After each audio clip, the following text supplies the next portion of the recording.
So what are some of the reasons a person might file a complaint against a dentist with the Florida Board of Dentistry? Hi, my name is Charles Buist, and I'm a personal injury and wrongful death lawyer in Florida.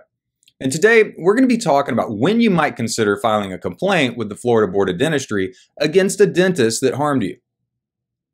So you might be asking, why wouldn't I just want to sue the dentist? Why would I want to consider filing a complaint with the Florida Board of Dentistry? Well, that's kind of the point of this video. Not every case of dental negligence or a breach of the standard of care or just bad dentistry is going to justify bringing a lawsuit, at least in our opinion, because these are very expensive cases and they're very difficult to win. And the insurance companies are very tough on the other side. So let's talk more about this. The bottom line is that we're very careful about what types of dental malpractice cases we pursue. These cases are incredibly expensive to pursue, and a patient must be hurt very badly for us to consider taking one of these cases. Unfortunately, dental malpractice cases are governed by the medical malpractice statutes, which in Florida are provided under Chapter 766.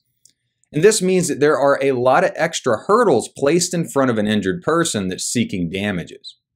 And what this really means is that the case needs to be very strong to justify our bringing a medical malpractice lawsuit or a dental malpractice lawsuit.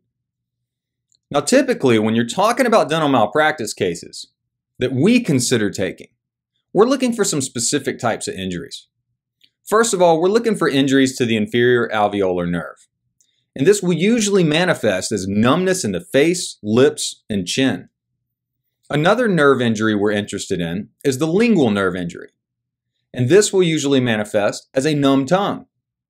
Now, these types of nerve injuries can occur as a result of dental implant placement, a surgical extraction, or even a root canal. And other serious dental malpractice cases involve wrongful death as a result of the dentist not properly studying the patient's medical history or administering drugs properly.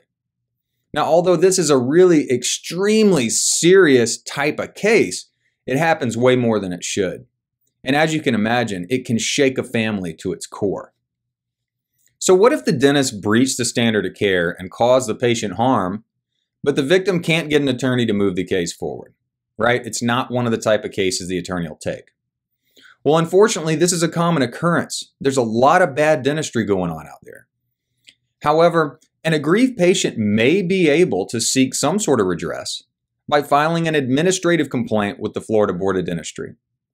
And some of the reasons a person may file one of these complaints is that the dentist breached the standard of care or practiced negligently, or the dentist committed an advertising violation, or the dentist engaged in some sort of misconduct, or, and this is one that's fairly common, the dentist refused to turn over the patient's records after the patient requested those records.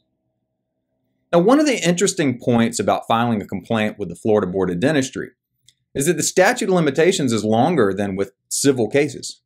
Now, typically an injured or otherwise aggrieved patient has 6 years to file a complaint with the Florida Board of Dentistry versus the 2-year medical malpractice statute of limitations that applies in civil cases or lawsuits.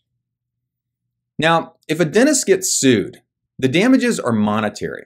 In other words, the injured victim with a viable case will get money either through a settlement or a verdict.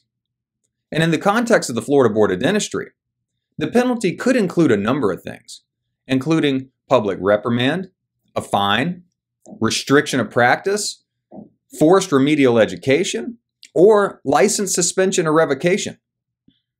Well, that's all I have for you today. Remember, if you're curious about a dentist, you can search that dentist's past disciplinary records on the Florida Department of Health's website. That way, you can be sure about who you're dealing with. And if you suffered some sort of serious and permanent injury, and you think you may have a viable dental malpractice lawsuit, please don't hesitate to reach out to us. You can find us at the number below in the video description, or you can look us up at www.carelessdentist.com. Thank you so much for watching this video. We'll see you next time.